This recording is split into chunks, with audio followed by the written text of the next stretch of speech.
Sepertinya kita harus stop untuk menyalahkan setiap bahan itu toksik. SLS tidak bersifat berbahaya. Dan bukan karena produk kamu mengandung SLS, berarti dia kualitasnya juga buruk. Sini aku jelaskan. Hai, aku Emi, kosmetik scientist yang suka spill semua hal tentang kosmetik dan skincare yang nggak pernah dibahas oleh dokter atau expert manapun. Jadi, ini ada pertanyaan dari follower. Kenapa ya orang masih nggak bisa unlearn gitu SLS dibilang toksik lah, bahan lain dibilang toksik lah.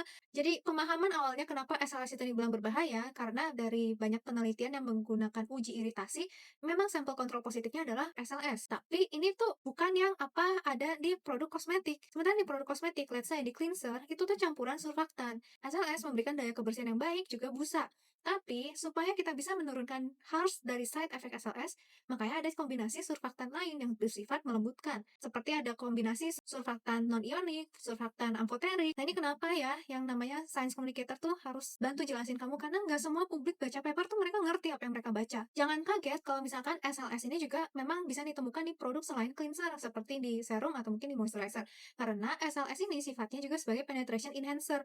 Jangan marah dulu karena ada juga penetration enhancer lain seperti butylene glycol, propylene glycol, bahan humectant juga bisa digolongkan sebagai penetration enhancer. Dan ini tergantung bagaimana formulasi dan juga tujuan dari penggunaan setiap bahan-bahannya. Ingat, ketika kita mau melihat sesuatu produk itu bahaya atau tidaknya, lihatlah secara keseluruhan, bukan per bahan.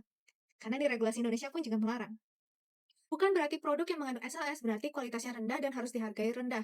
Memang untuk beli SLS sendiri murah ya, tapi untuk harga suatu produk juga kan kita harus lihat marketingnya, packagingnya, belum lagi bayar KOL-nya, bayar event-event, masuk pameran. Jangan melihat harga produk tuh ya cuma dari harga bikinnya, ya kamu harus lihat dari bayar karyawannya. Nah, karena konsumen banyak yang, let's say, agak takut dengan SLS, walaupun ini kayak ketakutan yang tidak terlalu penting, jadi ada SLIS. Dibilang toksik juga. Soalnya sih sama aja sih, cara cara pendekatannya itu juga kombinasi lagi.